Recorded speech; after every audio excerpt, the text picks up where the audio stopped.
গাজীপুরে এক কিশোর অটোরিকশা চালককে গলা কেটে হত্যা করেছে দুর্বৃত্তরা। সোমবার দিবাগত রাতে গাছা থানার উজারপাড়া এলাকায় এ ঘটনা ঘটে। নিহতের অটোরিকশাটি ছিনতাই করা হয়েছে বলে ধারণা করছে পুলিশ। ১৬ বছরের কিশোর শুভ জীবিকার তাগিদে অটোরিকশা নিয়ে রাস্তায় নেমেছিলেন সোমবার সন্ধ্যায়, কিন্তু সেই ফেরাই ছিল তার শেষ ফেরা। রাতের কোনো এক সময় দুর্বৃত্তরা তাকে নির্মমভাবে গলা কেটে হত্যা করে ফেলে রেখে যায় উজারপাড়া মোহরের বাড়ি এলাকায়। আর যে এই বহরের বাড়ি এলাকাটা মানে এখানে সন্ধ্যা হলেই মানে অটোওয়ালারা আসতে চায় না।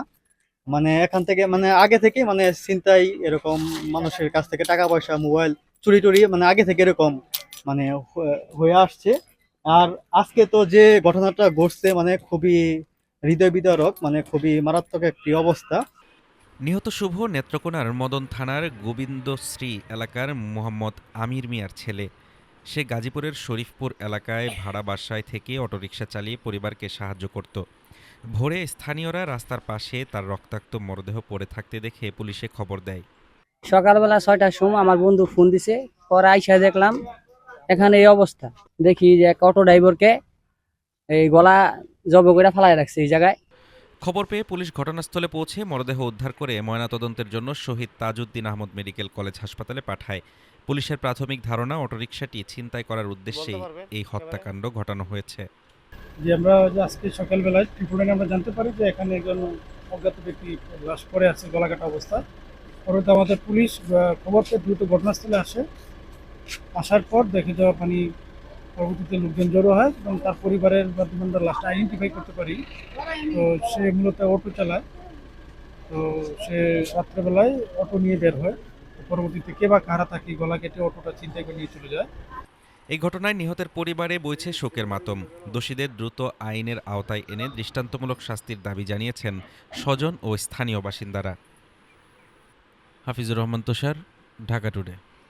দেশের বাজারে অস্থিরতার পেছনে মধ্যস্থ ভোগী ও চাঁদাবাজদের সরাসরি প্রভাব রয়েছে বলে মন্তব্য করেছেন বিরোধী দলীয় নেতা ও জামায়াত আমির ডাক্তার শফিকুর রহমান।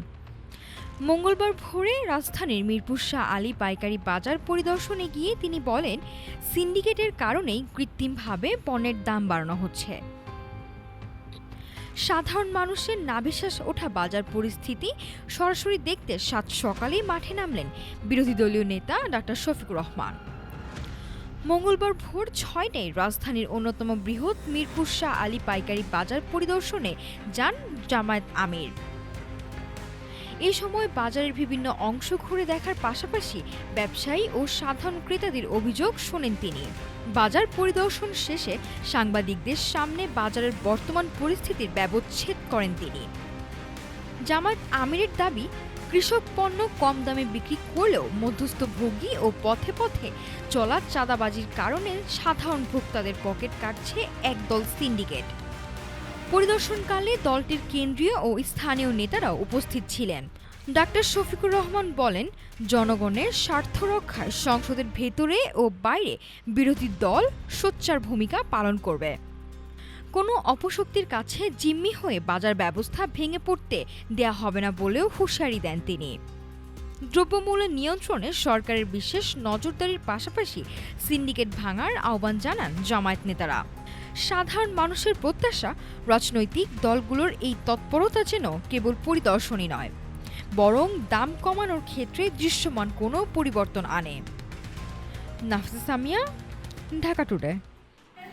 সমাজ থেকে বৈষম্য দূর করে নারী নেতৃত্ব প্রতিষ্ঠায় এক ধাপ এগিয়ে দিনাজপুরের নবাবগঞ্জ, যেখানে পিছিয়ে পড়া আদিবাসী, সনাতন ও মুসলিম সম্প্রদায়ের ২৫ জন নারী অংশ নিয়েছেন বিশেষ এক প্রশিক্ষণ কর্মসূচিতে। বেসরকারি উন্নয়ন সংস্থা সিসিডিবির সমান আওয়াজ প্রকল্পের আওতায় ২ দিনব্যাপী এই কর্মশালায় শেখানো হয় নারীবাদ, জেন্ডার সমতা এবং ক্ষমতার সঠিক ব্যবহারের কৌশল। সবসময় বোঝার চেষ্টা করব যে আসলে আমরা কোনো জায়গার প্রতিনিধিত্ব করতে যাচ্ছি, তাহলে প্রতিনিধিত্ব বা নেতৃত্ব দিতে গেলে অনেক কিছু বিষয় মেনটেন করে চলতে হয়। কোথায় কিভাবে কথা বলবো, কোথায় কতটুকু বলা যাবে, এগুলো একটু খেয়াল করে বলতে হবে। পিতৃতান্ত্রিক সমাজ ব্যবস্থার প্রতিবন্ধকতা পেরিয়ে কিভাবে অধিকার আদায় করতে হয় উঠে আসে সেই আলোচনাও। সমাপনী দিনে প্রধান অতিথি হিসেবে উপস্থিত হয়ে নবাবগঞ্জ উপজেলা প্রাণী সম্পদ কর্মকর্তা জোর দেন নারীদের স্বাবলম্বী হওয়ার উপর। আপনাকে স্বাবলম্বী হওয়া লাগবে, ঠিক আছে? তাহলে আপনারা প্রতিটা কি হবেন, মাটির প্রদীপ না, আপনি এক একটা সূর্য হয়ে যাবেন। এটা বোঝা যাচ্ছে? ভালোর সাথে থাকলে কি হয়? ভালো হবে। এখন থেকে আলোর সাথে থাকলে আলো পাবেন। আলো বিতরণ করলে কি হয়? আলো কমে যায়? প্রশিক্ষণ শেষে অংশগ্রহণকারীরা এখন আত্মবিশ্বাসী। তারা বলছেন এই শিক্ষা তারা ছড়িয়ে দেবেন নিজ পরিবার ও সমাজ জুড়ে, যাতে প্রান্তিক নারীদের কথা বলার পথ সুগম হয়। এর আগে বাসায় যখন ছিলাম কিছুই এই সম্বন্ধে বুঝতাম না, আর আমি ট্রেনিংয়ে 2 দিন করার পর বুঝলাম নারীর আত্মবিশ্বাস, নারীর অধিকার, নারীর মর্যাদা। এই নারী নেতৃত্ব উন্নয়ন বিষয়ক প্রশিক্ষণে আসে আমি এটাই পেলাম যে এখানে ধর্ম, বর্ণ মানে কোনো কিছুরই ভেদাভেদ নেই, নারী এসবের কোনো ভেদাভেদ নেই, সব মিলে সব মানে সমান। ওখানে কিভাবে একটা দল গঠন করে কিভাবে নেতৃত্ব দেওয়া যাবে, তার দলে তাকে কতটা প্রাধান্য দিচ্ছে, কেমন করে করতে হবে, আর নারীরা কিভাবে সুযোগ সুবিধা পাবে, সব কিছুই আমরা ওখান থেকে দেখলাম এবং শিখলাম। অনেক নারী আগে বাইরে যেতে পারতো না, সেগুলো সেখানে দেখলাম যে তাদের স্বামীরা তাদেরকে এখন প্রাধান্য দিচ্ছে। কোরি ইনস্টিটিউট কানাডার সহযোগিতায় আয়োজিত এই উদ্যোগের মাধ্যমে দিনাজপুরের নবাবগঞ্জে নারী নেতৃত্বে নতুন দিগন্ত উন্মোচিত হবে, এমনটাই প্রত্যাশা সংশ্লিষ্টদের। হাফিজুর রহমান তুষার, ঢাকা টুডে। সারা দেশে হামের প্রকোপ বাড়ায় বাদ পড়া শিশুদের খুঁজে বের করে টিকার আওতায় আনার কাজ শুরু করেছে স্বাস্থ্য অধিদপ্তর। আগামী 20 মে পর্যন্ত চলবে এই বিশেষ টিকাদান কর্মসূচি। এদিকে গত 24 ঘন্টায় হামের উপসর্গে আরও 6 শিশুর মৃত্যু হয়েছে। সব মিলিয়ে চলতি মৌসুমে মৃতের সংখ্যা দাঁড়িয়েছে 415 জনে। দেশের কোনো শিশু যেন হামের টিকার বাইরে না থাকে তা নিশ্চিত করতে চিরুনি অভিযানে নেমেছে স্বাস্থ্য বিভাগ। সম্প্রসারিত টিকাদান কর্মসূচি বা ইপিআই এর নির্দেশনা অনুযায়ী প্রতিটি এলাকায় অন্তত 20টি পরিবার পরিদর্শন করে বাদ পড়া শিশু শনাক্ত করা হচ্ছে, দক্ষিণ জনপদ থেকে শুরু করে উত্তরাঞ্চল। সবখানে এখন চলছে এই জরুরি তৎপরতা। সবচেয়ে বড় চ্যালেঞ্জ হয়ে দাঁড়িয়েছে বড় শহরগুলোর ভাসমান বা সুবিধাবঞ্চিত শিশুরা। ঢাকা উত্তর সিটি কর্পোরেশন এলাকায় এইসব শিশুর কাছে পৌঁছাতে নামানো হয়েছে বিশেষ মোবাইল অ্যাম্বুলেন্স। মেট্রো রেল স্টেশনের নিচে, সেতুর উপরে কিংবা জাতীয় উদ্যানের আশেপাশে থাকা শিশুদের খুঁজে বের করে অন স্পট টিকা দেওয়া হচ্ছে। স্বাস্থ্য অধিদপ্তরের তথ্য মতে শেষ 24 ঘন্টায় হামের উপসর্গে মারা গেছে আরও 6 শিশু। এর মধ্যে ঢাকায় 3 জন, চট্টগ্রামে 2 জন এবং ময়মনসিংহে 1 জনের মৃত্যু হয়েছে। এই সময় নতুন করে উপসর্গ দেখা দিয়েছে 1300-ও বেশি শিশুর শরীরে। বিশেষজ্ঞরা বলছেন দ্রুত টিকা নিশ্চিত না করা গেলে পরিস্থিতি আরও নাজুক হতে পারে। যাচাই পদ্ধতি বা RCM এর মাধ্যমে শনাক্ত করা শিশুদের দ্রুত নিকটস্থ কেন্দ্রে আনার তাগিদ দেওয়া হয়েছে। 20 মে পর্যন্ত এই বিশেষ অভিযান সফল হলে সংক্রমণের হার নিয়ন্ত্রণে আসবে বলে আশা করছে স্বাস্থ্য বিভাগ। তবে সচেতনতাই এই হাম প্রতিরোধের প্রধান হাতিয়ার। নাফিস সামিয়া, ঢাকা টুডে। মিরপুরের আকাশ তখনও মেঘলা, কিন্তু শেরেবাংলার 22 গজে বইছিল আগুনের হলকা। 268 রানের লক্ষ্যে ব্যাটিং করতে নামা পাকিস্তান শিবিরে ত্রাস হয়ে আবির্ভূত হলেন এক তরুণ তুর্কি, নাম তার নাহিদ রানা, যার গতির ঝড়ে খড়কুটোর মতো উড়ে গেল বাবর আজমদের ব্যাটিং লাইন আপ।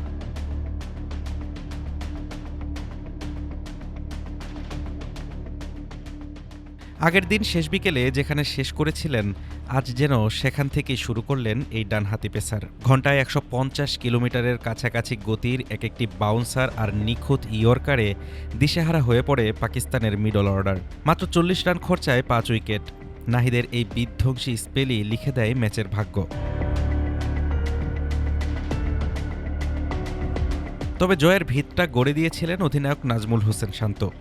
প্রথম ইনিংসে সেঞ্চুরি আর দ্বিতীয় ইনিংসে চাপের মুখে 87 রানের ইনিংস। শান্ত যেন সামনে থেকে নেতৃত্ব দিলেন পুরো দলকে। মমিনুল হকের লড়াকু 50ও বড় পুঁজি এনে দিয়েছিল টাইগারদের। শেষ পর্যন্ত 163 রানেই থমকে যায় পাকিস্তান। 104 রানের ঐতিহাসিক জয়ে মেতে ওঠে গোটা মিরপুর। এ জয়ে 2 ম্যাচের টেস্ট সিরিজে 1-0 ব্যবধানে এগিয়ে গেল বাংলাদেশ। পাকিস্তানের বিপক্ষে এই জয়টি কেবল একটি জয় নয়, বরং টেস্ট ক্রিকেটে বাংলাদেশের নতুন শক্তির উত্থানের বার্তা। পেসারদের দাপটে ম্যাচ জয় এখন আর স্বপ্ন নয়, বরং বাস্তবতা। সিরিজের দ্বিতীয় শেষ লড়াই শুরু হবে আগামী 16 মে পূর্ণভূমি সিলেটে। Desk report, Dhaka today. 2018 সালের 12 মে মহাকাশে বাংলাদেশের লাল সবুজ পতাকা উড়িয়ে যাত্রা শুরু করেছিল দেশের প্রথম যোগাযোগ উপগ্রহ বঙ্গবন্ধু স্যাটেলাইট 1। বলা হয়েছিল এটি হবে প্রযুক্তির মাইলফলক আর আয়ের বড় উৎস, কিন্তু 8 বছর পর হিসাব বলছে ভিন্ন কথা। নকশাগত ত্রুটি, ভুল স্লট নির্বাচন আর অব্যবস্থাপনায় প্রকল্পটির বিনিয়োগ উঠে আসা নিয়ে তৈরি হয়েছে বড় সংশয়। হাজার কোটি টাকার স্বপ্ন নিয়ে মহাকাশ পাড়ি দিয়েছিল বঙ্গবন্ধু স্যাটেলাইট 1, যার বর্তমান নাম বাংলাদেশ স্যাটেলাইট 1। 2968 কোটি টাকা ব্যয়ে নির্মিত এই কৃত্রিম উপগ্রহটি ছিল ডিজিটাল বাংলাদেশের অন্যতম বড় বিজ্ঞাপন। লক্ষ্য ছিল বৈদেশিক মুদ্রা সাশ্রয় আর বিদেশে ট্রান্সপন্ডার ভাড়া দিয়ে বড় অঙ্কের মুনাফা অর্জন। কিন্তু 8 বছর পর সাফল্যের খাতা প্রায় শূন্য। 2024-25 অর্থবছর পর্যন্ত নিট মুনাফা মাত্র 113 কোটি টাকা, যেখানে 15 বছর আয়ুষ্কালের মধ্যে 7-8 বছরে বিনিয়োগের টাকা উঠে আসার কথা ছিল, সেখানে কোম্পানিটি এখনও আর্থিক স্বনির্ভরতা পায়নি। অন্তর্বর্তী সরকারের শ্বেতপত্রে উঠে এসেছে ভয়াবহ দুর্নীতির চিত্র। অভিযোগ আছে যথাযথ বাজার যাচাই ছাড়াই রাজনৈতিক বিবেচনায় প্রকল্পটি অনুমোদন দেওয়া হয়েছিল। এমনকি কম দামি অরবিটাল স্লট না কিনে অনেক বেশি দামে 119.1 ডিগ্রি পূর্ব দ্রাঘিমাংশের স্লট কেনা হয়, যা দুর্যোগপূর্ণ আবহাওয়ায় সিগন্যাল গ্রহণে বাধা সৃষ্টি করে। কারিগরি নকশাতেও রয়েছে বড় গলদ। কেইউ ব্যান্ডের ট্রান্সপন্ডারগুলো এমন ব্লকে ভাগ করা যে একটি বিক্রি করলে বাকিগুলো অব্যবহৃত পড়ে থাকে, ফলে আন্তর্জাতিক বাজারে থমকে গেছে এর বাণিজ্যিক বিস্তার। বর্তমানে 40টি ট্রান্সপন্ডারের 1/3 অলস পড়ে আছে। বিএসসিএল এর বার্ষিক প্রতিবেদনে লাভের অঙ্ক দেখানো হলেও তা নিয়ে আছে বিতর্ক। বিশেষজ্ঞরা বলছেন বার্ষিক প্রায় 198 কোটি টাকার অপচয় বা ডেপ্রিসিয়েশন হিসেবে ধরলে লাভের বদলে প্রতি বছরই থাকত বড় অঙ্কের লোকসান। এখন আয়ের বড় অংশই আসছে ব্যাংকে রাখা টাকার সুদ থেকে। বিএসসিএল এর ব্যবস্থাপনা পরিচালক ডক্টর মোহাম্মদ ইমাদুর রহমান জানিয়েছেন, মার্কেট যাচাই না করেই বেশি খরচে এটি করা হয়েছিল। এখন আমাদের মূল চ্যালেঞ্জ হচ্ছে যতটুকু সম্ভব খরচ তুলে আনা। আমরা নতুন বাণিজ্যিক টিম গঠন করেছি অব্যবহৃত সক্ষমতা বিক্রির জন্য।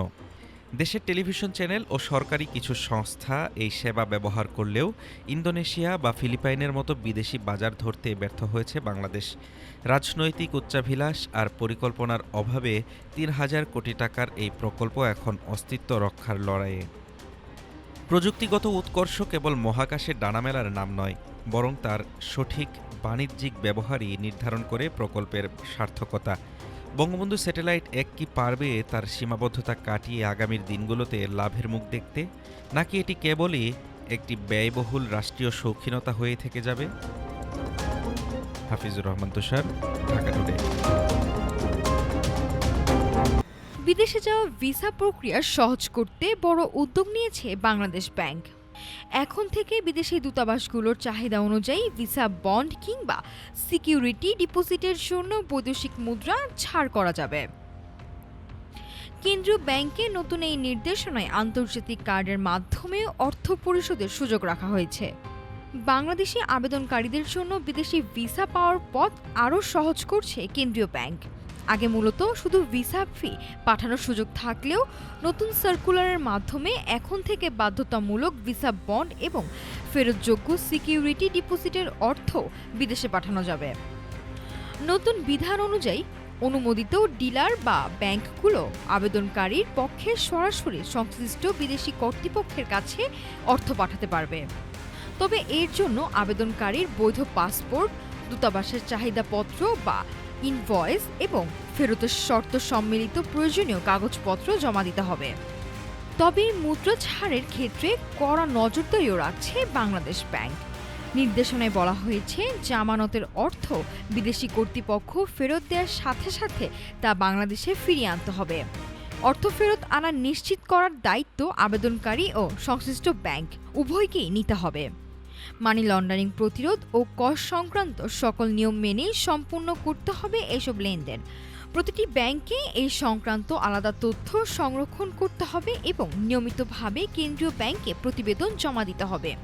এই সিদ্ধান্তের ফলে বিদেশগামী শিক্ষার্থী, পর্যটক ও ব্যবসায়ীদের দীর্ঘদিনের ভোগান্তি কমবে বলে আশা করা হচ্ছে। নাফিসা সামিয়া, ঢাকা টুডে।